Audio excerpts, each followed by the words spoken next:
आज की पाठ्य पुस्तक हिंदी वाटिका से पाठ 2 जिसका प्रकरण है पंच परमेश्वर के बारे में हम लोग आज पढ़ेंगे और लिखेंगे। ठीक है, आप समझेंगे पंच परमेश्वर का अर्थ क्या होता है।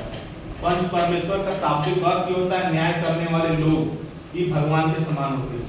पंच परमेश्वर का अर्थ होता है न्याय करने वाले लोग ही भगवान के समान होते हैं।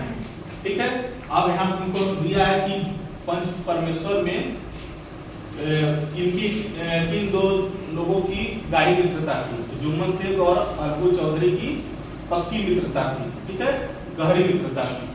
अब इसमें शब्द अर्थ दिया गया है। पंच का अर्थ होता है जैसे संख्या के रूप में 5 हो जाएगा। पंच का अर्थ हो जाएगा संख्या के रूप में 5 और इसका शाब्दिक अर्थ होगा निर्णय लेने वाले लोग। पंच निर्णय लेने वाले लोग। परमेश्वर का अर्थ होता है ईश्वर, मालिक या भगवान। ठीक है, गाड़ी का अर्थ होता है पक्का, गहरा या गहरी। ठीक, साझे का अर्थ होता है साथ में, अटल, जो कभी ना बदले उसी को कहते हैं अटल। विश्वास का अर्थ होता है भरोसा। हज होता है पवित्र स्थान की यात्रा करना। मुस्लिम लोग हज करते हैं। ठीक है, पवित्र स्थान की यात्रा करते हैं, उसी को हज करते हैं। खाला का अर्थ होता है मौसी। खाला का अर्थ होता है मौसी। जायदाद का अर्थ होता है संपत्ति या धन दौलत। वायदा का अर्थ होता है वादा करना है, वचन देना। खातिरदारी का अर्थ होता है इज्जत व प्यार से मेहमान की देखभाल करना, इसी को कहते हैं खातिरदारी करना। दान पत्र क्या होता है? दान देने की लिखित प्रमाण। किसी को कुछ दे रहे हैं, दान कर रहे हैं, तो उसको लिखित रूप में दे तो उसी को कहते हैं दान पत्र।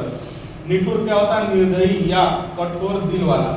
निर्दयी या कठोर दिल वाला जिसमें दया न हो। ठीक है, अब इसके बाद दिया है इसमें जुम्मन शेख के पिता क्या नाम था?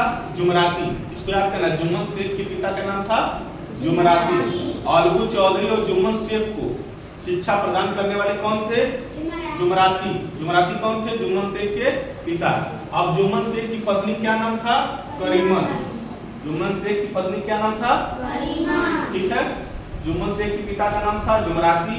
जुमराती ही जो अलगू चौधरी और जुम्मन शेख को शिक्षा प्रदान किए थे बचपन में।